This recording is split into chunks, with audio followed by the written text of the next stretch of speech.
Okay, सब join हो गए?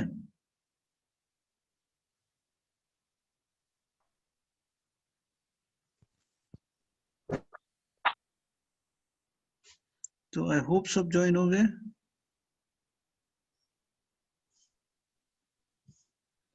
ओके,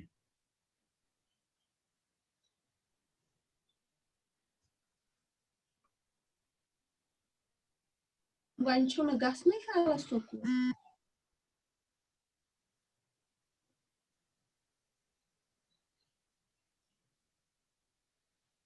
ओके इरफान, हम फिर से शुरू करते हैं। इरफान आ गया और बाकी आ रहे हैं, दिख रहा है कुछ?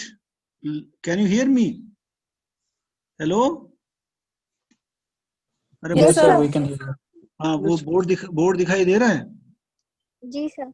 So we showed for any normal Yes, section sir. Kn at a point, I have got k sub a cos square psi. This is actually what we call Euler's theorem. मैंने कहा था, right?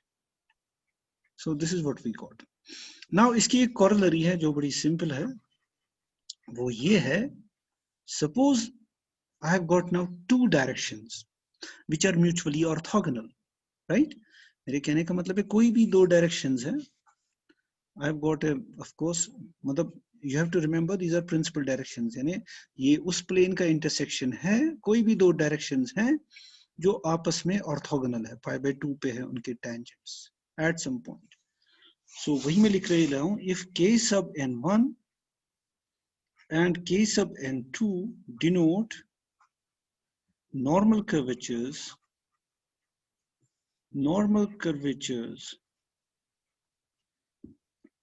into orthogonal directions,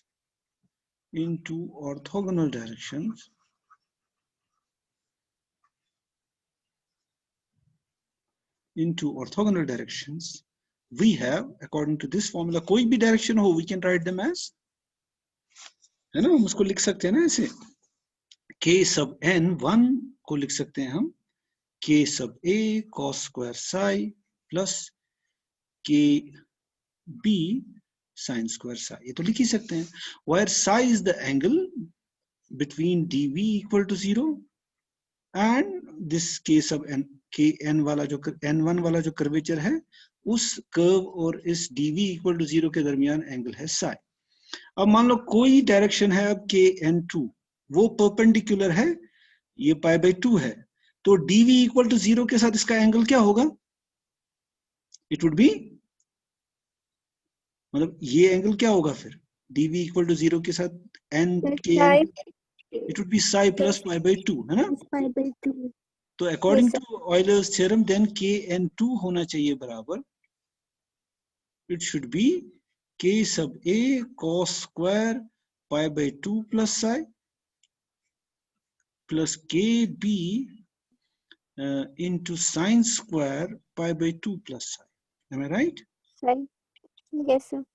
तो इससे हमें मिलेगा, this is just equal to k sub a, क्योंकि square है तो it would B cos square psi, sin cos हो जाएगा और sin, है ना, so it would be k a, हाँ ये sin होगा, है ना, और k b जो होगा वो cos square psi होगा. Am I right? है ना? Yes sir. और चूंकि स्क्वायर है साइन का फर्क नहीं पड़ेगा, which means that kn1 plus kn2, अगर हम इनको ऐड करेंगे, देखो ka है तो cos square psi plus sine square psi, it is just ka plus k plus kb, है ना, राइट? इसको हम कहते हैं, इसका मतलब ये हुआ क्योंकि ये फिक्स्ड नंबर्स हैं, यानी अगर मैं कोई भी दो म्यूचुअली परपेंडिकुलर डायरेक्शंस लूं, उनका जो कर्वेचर का सम है वो least curvature plus highest curvature होगा. You know, at a surface there are infinitely many normal sections. अब अगर दो normal sections ऐसे हैं जो mutually perpendicular है, उनके curvatures different होंगे, लेकिन ये जो sum है ना, it would be highest curvature plus lowest curvature. In fact, it would be a constant. यानी क्योंकि ये तो fixed numbers है ना, this is curvature, highest curvature. तो इसका मतलब sum of curvatures in two orthogonal directions is constant. इसको हम बोलते हैं Dupin's theorem. इस corollary को अगर हम अलग से एज अ थ्योरम भी इसको ले सकते हैं, मतलब एग्जाम में आ सकता है direct show that this relation, तो उसके लिए पहले तुम्हें अगर मैं कहूँ स्टेट एंड प्रूव डुपिनस थ्योरम, तुम कहोगे कि kn अगर दो नॉर्मल डायरेक्शंस हैं तो उनका जो कर्वेचर होगा वो कांस्टेंट होगा, लेकिन उसके लिए तुम्हें पहले ऑयलर्स थ्योरम प्रूव करना पड़ेगा ऐसे, राइट? ओके, अब हमारा थोड़ा बड़ा सा थ्योरम है, what we call Rodrigues formula. Rodrigues formula, इसमें किसी को कुछ पूछना है क्लास में? कम से कम, वैसे तुम पूछते क्लास में भी नहीं हो, लेकिन कोई कोई पूछता है। इसमें कहीं पे कोई परेशानी तो नहीं थी? नहीं थी सर हम लेकिन ना वो सारे वीडियोस इंशाल्लाह कल से, तो हम फिर अकॉर्डिंगली बोल देंगे कहाँ कहाँ कंफ्यूजन है सर। चलो अच्छी बात है। तो रॉड्रिग्स फॉर्मूला है कि the necessary and sufficient condition, the necessary and sufficient condition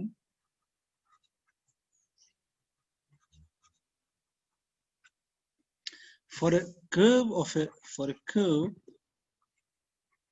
on a surface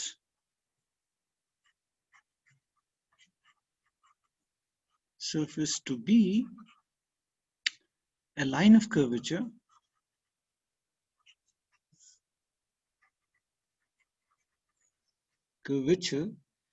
is that k times dr plus dn is equal to 0. Of course, this is a vector equation, तो 0 पे टोपी आएगी, where k is the normal curvature. Where k is the any curvature of the normal section. तो ये है necessary and अगर मैं कोई भी right, अगर मैं कोई भी कर्व लूं, क्या ये लाइन ऑफ कर्वेचर है कि नहीं है, विच मीन्स क्या ये उस डिफरेंशियल इक्वेशन जो मैंने शुरुआत में कही थी उसको सेटिस्फाई करती है कि नहीं, तो उसके लिए ये कंडीशन सफिशिएंट है। कभी कभी हम इसको ऐसे भी लिखते हैं, dr plus rho times dn is equal to 0, where ये जो रो है it is radius of normal curvature, radius of normal curvature, यानी ऐसे भी ये लिखी जा सकती है क्योंकि rho is nothing but 1/k। So दोनों ही सूरतों में इसको रॉड्रिग्स फॉर्मूला बोलते हैं। प्रूफ भी ज्यादा मुश्किल नहीं है एक्चुअली, डिफरेंशियल ज्योमेट्री इजी। पता नहीं तुम एग्री करते हो कि नहीं, तुम्हारा वाला तो बिल्कुल इजी है जो तुम्हारा कोर्स। ओके हाँ लेंथी है, मतलब इजी है लेकिन लेंथी है थोड़ा सा। हाँ, so let the curve be a line of curvature. मैंने जो बोला था लाइन ऑफ कर्वेचर वो है जो एक डिफरेंशियल इक्वेशन को सेटिस्फाई करे on the surface r is equal to surface r is equal to r at u. Okay, then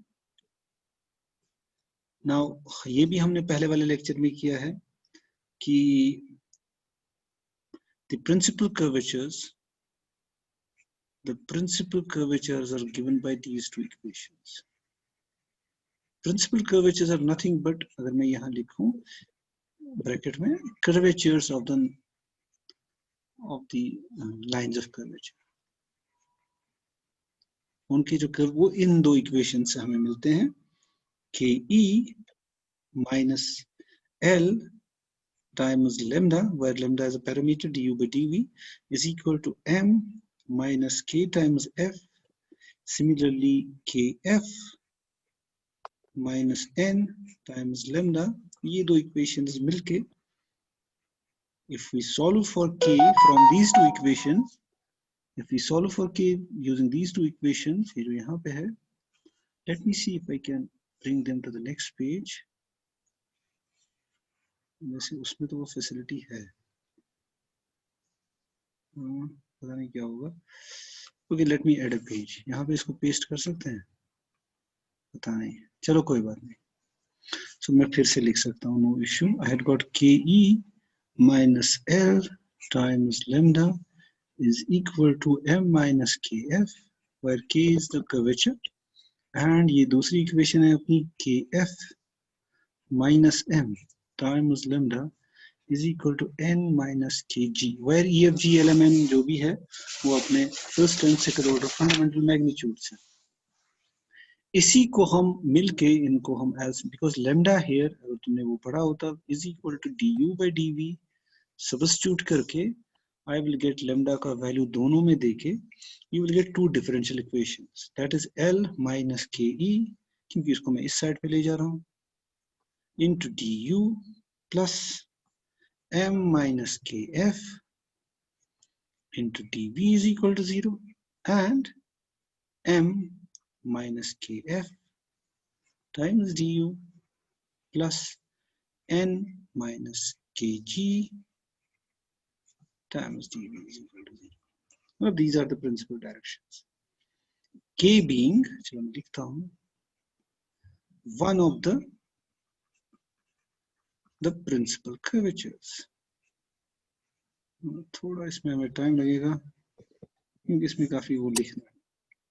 Of course L हमने इवेलुएट किया था इससे पहले. L जो है वो बराबर होता है minus n sub u dot r sub u. I hope तुम्हें याद हो. M is equal to minus n sub u dotted with rv, which is the same thing as minus n sub v dotted with ru. And of course ये जो n है दूसरा अपना वो है minus n sub v r dotted with r sub v. And of course then I have E तो तुम्हें पता ही होगा. E is ru dot ru. F is given by ru dot rv, which is the same thing as of course rv dot ru. And G अपना होता है rv dotted with rv. ये सब substitutions के बाद in these two differential equations I will get, मैं direct लिखता हूँ, तुम नोट्स में से देख लेना, ठीक है. मैं डायरेक्ट लिखूंगा. I will get n sub u du plus n sub v dv dotting this vector with r sub u plus k times r sub u du plus r sub v dv dotted with r sub u is equal to 0. And similarly same है n sub u du plus n sub v dv dotted with, अब यहाँ पे rv आएगा, plus k into r sub u du plus r sub v dv. ये pp कौन कर रहा है? Okay, these are equal to 0. नहीं ये numbers हैं क्योंकि हमने dot कर लिया, sorry. ठीक है. Now you just have to understand that dn is nothing but, what is dn? dn is n sub u du. ये मैं थोड़ा साइड में लिख रहा हूँ क्योंकि मेरे पास जगह नहीं है. इसी तरह से dr जो डिफरेंशियल ऑफ r है वो होता है r sub u du plus r sub v dv. अब इसका मतलब ये जो यहाँ पे है ये expression this is nothing but dn, और ये जो है यहाँ पे expression this is nothing but dr. Similarly यहाँ पे ये dn है, यहाँ पे dr है. आई होप तुम देख रहे हो. उसका मतलब इससे हमें क्या मिलेगा? बेसिकली हमें मिलेगा dn dot r sub u plus k times dr sub r sub u is equal to 0 and dn dot r sub v plus k into dr dot r sub v is equal to 0. और of course अगर मैं ru को rv को, because dot product distributes over vector addition, so I can write it as dn plus k dr dot ru is equal to 0 and also dn plus k dr dot rv is equal to 0. तो हमें यहाँ तक पहुँचना था, right? So let's name this something. पता नहीं मैंने वहाँ पे इसका नाम लिया है शायद equation 3 तुम्हारे नोट्स में, तो ना ये मेरे सामने ही है वैसे. हाँ, equation 3. Okay, तो अगर ये है, now let's look at the situation. Situation ये है जो हमारी surface है. I hope अगर तुम्हें याद हो, कोई पुराना लेक्चर पढ़ा हो, so इस तरह से एक पॉइंट पे हमने टेंजेंट प्लेन डाला. तो n की डायरेक्शन क्या है? ये है ना. ru की डायरेक्शन क्या है? ये है. आर वी की वो म्यूचुअली ऑर्थोगोनल हो ना हो, लेकिन they lie in the same plane, जो टेंजेंट प्लेन है, and they are at an angle, they can not be collinear for a regular point. तभी तो एन डिफाइंड है, वरना एन डिफाइंड ही नहीं होगा। Now look at this D N. N जो है, N is a vector of constant magnitude, is a vector of magnitude 1। उसका मतलब ये जो है, उसका मतलब n डॉट एन यू जो है वो 0 है, और n डॉट एन वी भी 0 है। अब n जो है वो है परपेंडिकुलर टेंजेंट प्लेन को, इसका मतलब जो मेरा टेंजेंट प्लेन है, एन यू भी यहाँ पे कहीं लाई करता है, एन वी भी कहीं लाई करेगा, right? Which means D N be यहाँ पे it's a combination of these things, तो डी एन यहाँ लाई करेगा because it's a combination of N U and N B, and D R जो है it's a combination of R you and R B. तो of course यहाँ पे किसी जगह पे है आर सब यू और किसी जगह पे है आर सब बी। मेरे कहने का मतलब है ये जो कॉम्बिनेशन है ना D N plus K D R, ये vector, so D N plus K D R जो है it lies inside the tangent plane, lies inside the tangent plane. अगर ये टेंजेंट प्लेन में लाई करते हैं, अब सिचुएशन ये है, तुम्हारे पास एक प्लेन है, राइट, और तुम्हारे पास दो वेक्टर्स हैं जो आर सब यू है, आर सब वी है, राइट, और तुम्हारे पास कोई और वेक्टर तुम इसी प्लेन में है, right, let's call it vector A. तुम इस वेक्टर ए को कहीं भी ले जाओ, it can not be perpendicular to both r you and r. हो सकता है लेकिन फिर इसे प्लेन से बाहर निकालना होगा, है ना, it could have been a situation like this, है ना, जब ना ये दोनों को, लेकिन ये चूंकि रहता है टेंजेंट प्लेन में, तो R you and R V को अगर ये दोनों के साथ परपेंडिकुलर है, दोनों के साथ इसका डॉट प्रोडक्ट 0 है, इट इंप्लाइज दैट वो एक ही सिचुएशन में है कि ये खुद 0 vector. So that's what we have to show. तो मेरे कहने का मतलब है चूंकि ये वेक्टर जो है, इसका जो जिन चीजों से ये बना है वो सारी की सारी टेंजेंट प्लेन में है, उन्हीं का कॉम्बिनेशन है, तो उसी प्लेन में लाई करेगा। और अगर टेंजेंट प्लेन में लाई करेगा तो आर यू और आर बी दोनों को एक साथ परपेंडिकुलर नहीं हो सकता अगर ये नॉन जीरो है। अब चूंकि जीरो हर एक वेक्टर को परपेंडिकुलर होता है तो ये जीरो ही होगा। तो ये अपना हो गया वन साइड इसका प्रूफ, है ना। अब दूसरा साइड प्रूव करने के लिए, नाउ सपोज दैट, अब ये तो एक साइड हो गया, सपोज दैट के D are plus what do I have dn, मैंने थोड़ा, हाँ पहले मैं dn लिखता था, डजंट मैटर। मान लो ये जीरो वेक्टर है, राइट, और अगर ये जीरो वेक्टर है, suppose this holds, oh sorry, कहाँ गया, suppose this holds for a curve, हमें दिखाना है फॉर लाइन ऑफ कर्वेचर होगी, suppose this holds for a curve या फॉर अ फंक्शन k या for anything, for a function k, चलो हम दिखाएंगे फिर जो k है it would be the curvature of a normal curvature basically, यानी it would be the principal, मतलब it would be, क्या बोलते हैं इसको, it would be a line of curvature and it would be the curvature of the principal section. Okay, अब अगर ऐसा है, अगर ये जीरो है, तो reversing the order of the steps in the previous जो हमने किया था, reversing the order of the steps, हम पहुंचेंगे यहाँ पे, हम पहुंचेंगे इन दो डिफरेंशियल इक्वेशंस में, यानी वी विल गेट, क्या था वो, L minus k e d u plus M minus k f d v is equal to 0।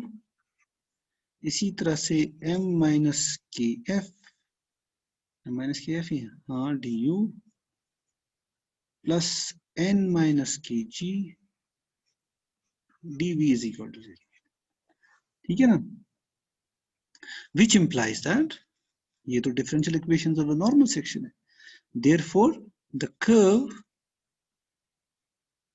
is a line of curvature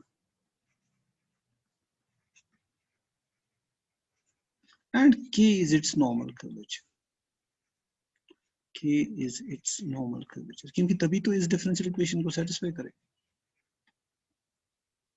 okay,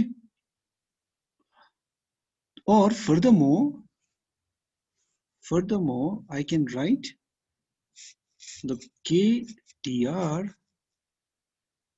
plus dn is equal to 0 vector would imply that k into r sub u du plus r sub v dv is equal to minus n sub u du plus n sub v dv.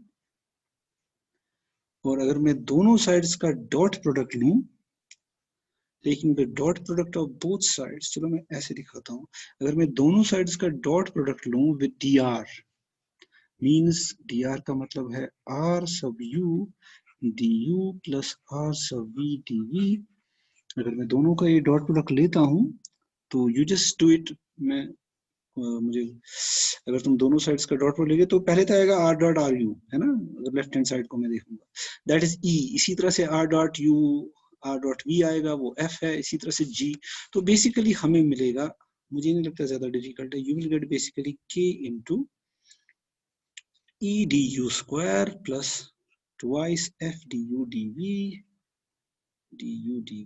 Plus g dv square is equal to L du square plus twice m du dv plus n dv square. और अगर मैं एक page और add करूं तो उसका मतलब dividing both sides by what was with the k, I will get k is equal to जो ना अपना है L du square plus twice m du dv plus n dv square whole divided by e du square plus twice f du dv plus g dv square. Okay, this is the formula. Which is the formula for the normal curvature? जो हमने शुरुआत में ही third unit के किया था. Which is the formula for the normal curvature?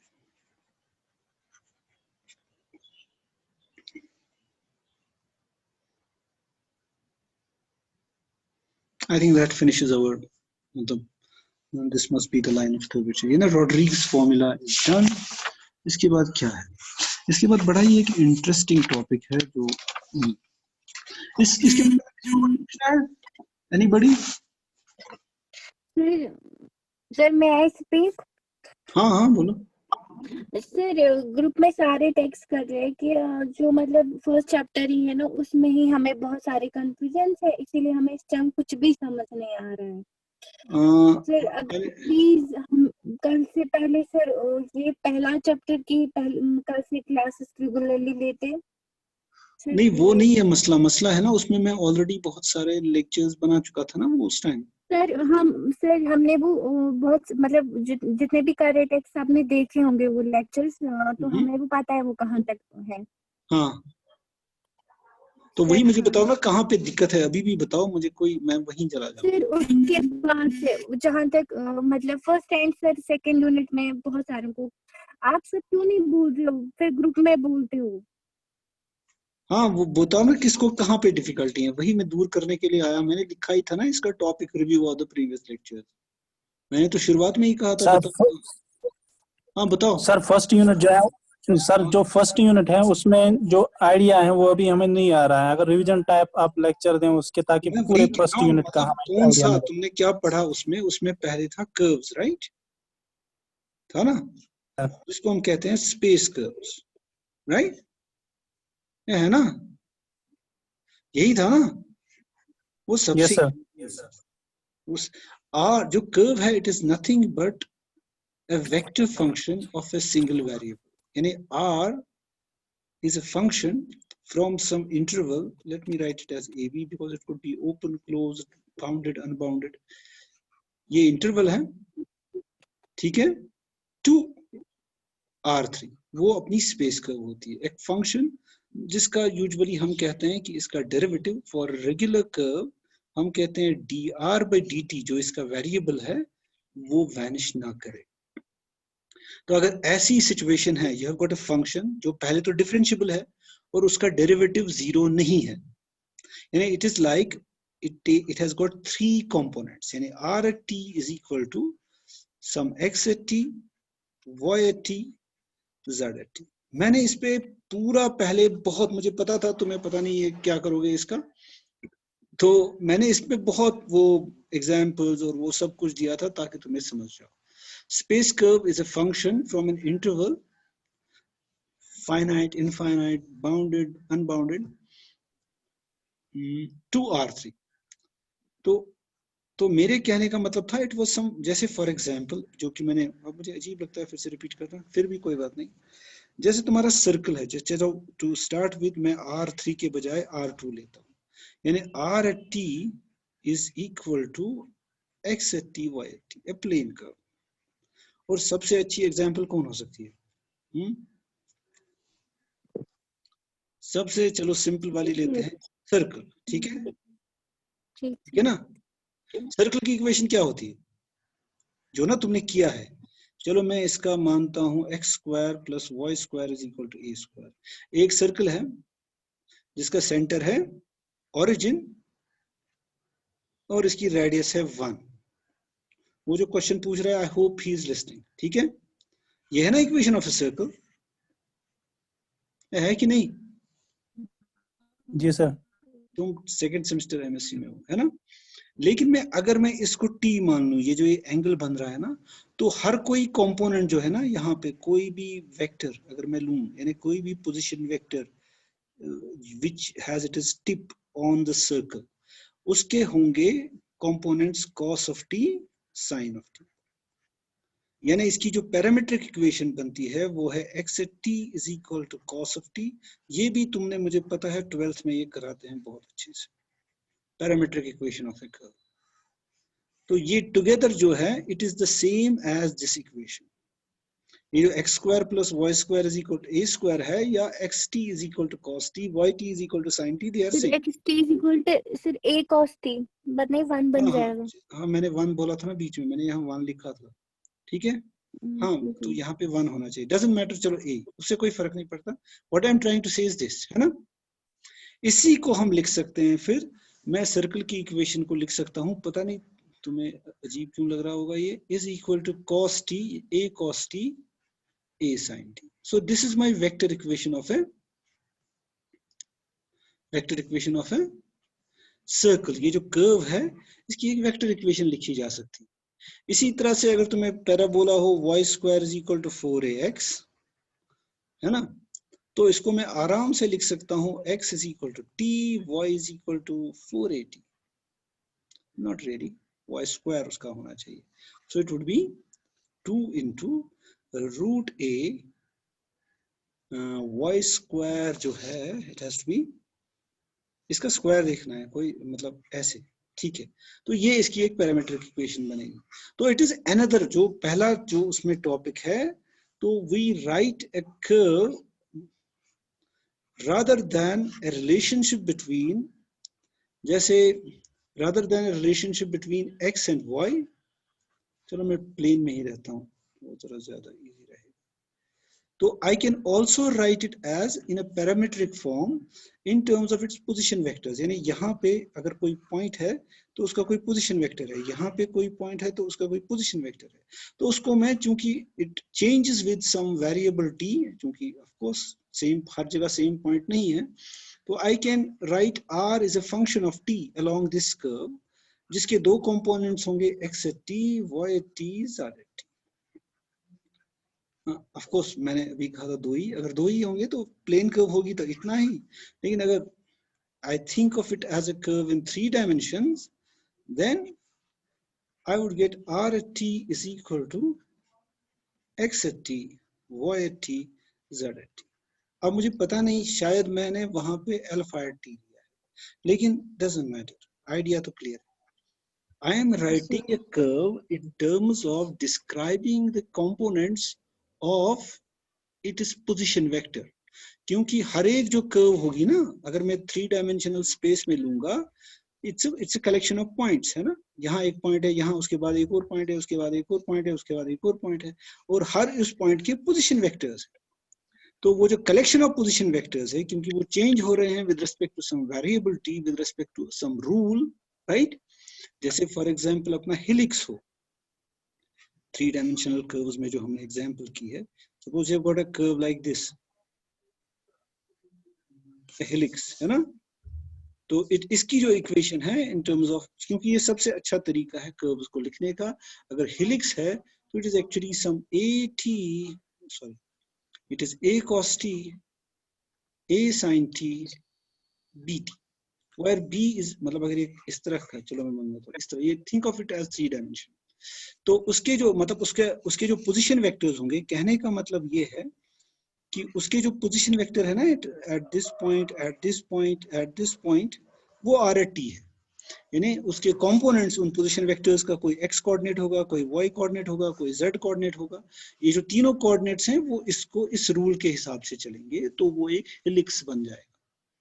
यानी helix की जो वेक्टर इक्वेशन है वो इस टाइप की होगी, वायर बी, ए तो कांस्टेंट है जो बताएगा, अगर ए छोटा होगा तो हेलिक्स इस तरह से होगा, ए बड़ा होगा तो उसका वो फैल जाएगा, और बी है what we call pitch of helix, यानी जो कंसेक्यूटिव कर्व्स है उनमें कितनी डिस्टेंस होगी वो बी बताएगा। सपोज बी 1 है, तो जब मैं उसको बनाऊंगा तो ये जो कंसेक्यूटिव, मतलब यहां से यहां तक पहुंचाना मैं वापस उसी पॉइंट पे, ये जो डिस्टेंस होगी वो बी होगी, और ए होगा उसका कितना रेडियस होगा ना, कितना फैला हुआ है वो स्प्रिंग।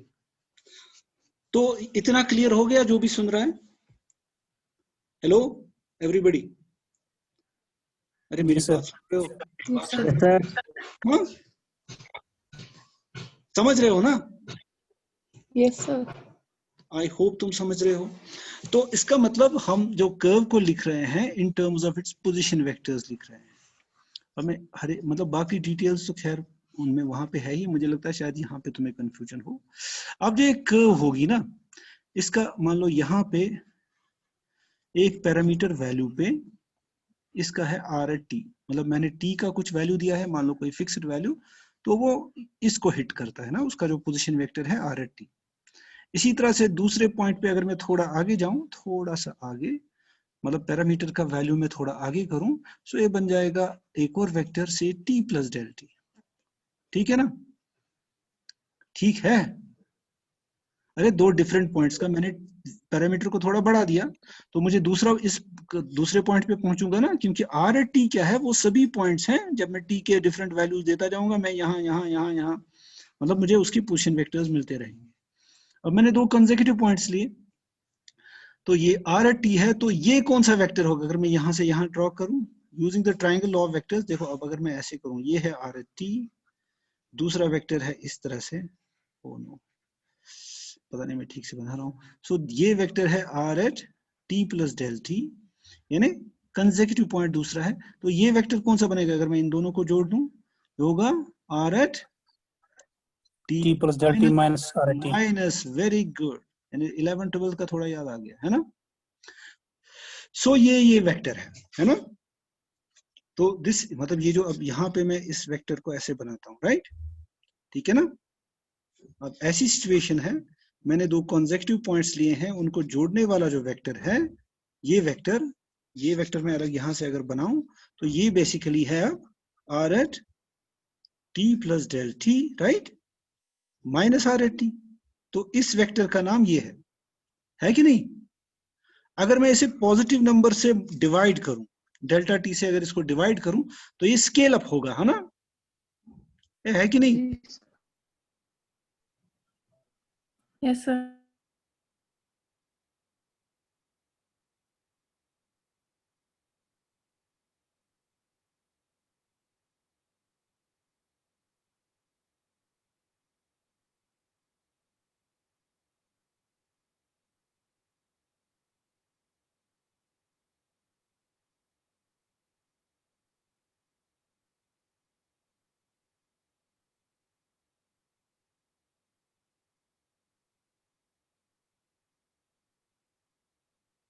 सर आपकी आवाज ऑडिबल नहीं है।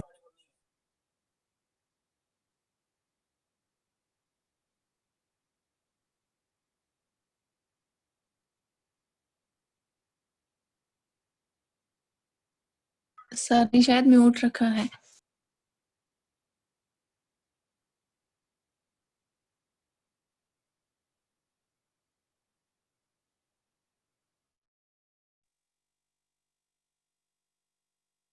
Sir, your voice is not audible to us.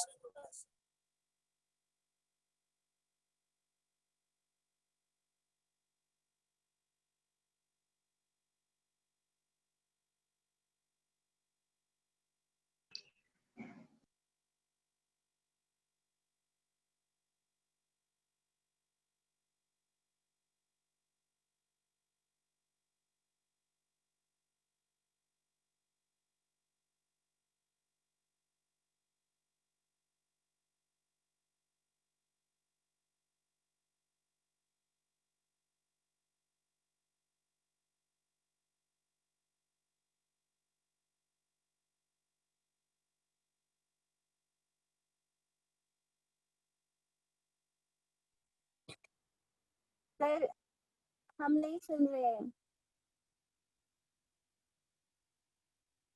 क्या सर को कोई फीचर ऑन हो गया है जिससे ना वो हमारा सुन रहे हैं ना हम उनका? हमने उनको मैसेज भी की। अब आवाज आ रही है? हेलो, जी जी सर अब आ रही है। Very good. Yes sir. तो मैं क्या कह रहा था, लेट्स ओके, मैं क्या कह रहा था, ये जो ये वेक्टर है ना, ये इन दिस डायरेक्शन है। अब एज अगर तुम देख लो, ये है व्हेन पैरामीटर इज टी, ये है, ये पॉइंट हमें मिलता है when parameter is T delta T. वह जब मैं डेल्टा टी को 0 करूंगा, this vector would become a vector like this, then ultimately it would become tangential at this point, है ना? तो इसका नाम हमने दे दिया फिर tangent vector. So ये tangent vector क्या है? It is dr by dt. I hope it's clear. तो कर्व का टेंजेंट वेक्टर अगर हमें मिल गया स्पेस कर्व का, फिर मसला नहीं है हमारे पास। अगर टी है, हर पॉइंट पे अब एक टेंजेंट वेक्टर डिफाइन हो सकता है। Just differentiate the component functions her point. इसी तरह से फिर उसके परपेंडिकुलर में इन पर्टिकुलर वे अगर तुम मतलब ज्यादा कुछ नहीं करना, n हमें मिलेगा which is perpendicular to n, और दोनों को जो परपेंडिकुलर है उसका नाम हमने रखा v वेक्टर। इस तरह से हर पॉइंट पे हमें एक ट्रिपलेट ऑफ वेक्टर्स मिलता है, t n। वैसे इस तरह से हम ड्रॉ नहीं करते, हम यूजुअली t को, डजंट मैटर, गोली मारो इनकी ओरिएंटेशन को, लेकिन 3 म्यूचुअली परपेंडिकुलर वेक्टर्स हमें हर पॉइंट पे मिलेगा, जिसको हम कहते हैं लोकल फ्रेम ऑफ रेफरेंस। और ये इसकी खास बात क्या है? इसकी खास बात क्या है? ये हमें कर्व से मिला, हमने कर्व का कुछ जुगाड़ कर लिया और वहां से हमें हर पॉइंट के लिए एक ट्रिपलेट ऑफ वेक्टर्स मिला। और जो पहला यूनिट है ना, अगर मैं तुम्हें कहूंगा ना मेन चीज क्या है, मेन चीज उसमें ये है कि ये जो तीनों वेक्टर्स हैं, ये 3 डिफरेंशियल इक्वेशंस को सेटिस्फाई करते हैं। उनमें ये है कि t dash is equal to k n dash is equal to tau b minus kt and b dash is equal to minus tau n। मतलब ये है कि ये जो हमने डिफाइन किया ना, हर पॉइंट पे एक ट्रिपलेट ऑफ वेक्टर्स, ज्यादा कुछ मसला नहीं है आई थिंक। तो वो इन 3 सेरे-फ्रेने इक्वेशंस को सेटिस्फाई करते हैं, हम इनको बोलते हैं सेरे-फ्रेने फ्रेम। इतना कुछ समझ में आ गया? Hello everybody. जी सर। तो ये मैं वहां भी कह चुका हूं कि ये सारे, बाकी इसमें डिटेल्स वर्कआउट अगर तुम करो, उसको फिर से देखो, फिर से समझने की कोशिश करो। आइडिया यहां से शुरू होता है। हम इक्वेशन ऑफ ए कर्व लिखते हैं इन इट्स वेक्टर फॉर्म, यानी उसके जो हर पॉइंट के जो पोजीशन वेक्टर्स के कंपोनेंट्स होंगे which would change with some parameter, because of course it would be some function, तभी तो है ना डिफरेंट वैल्यूज हमें मिलेंगे इस फंक्शन मशीन से, उससे हमें एक कर्व मिलेगी। जैसे कि सर्कल में मैंने कहा था वो cos t sin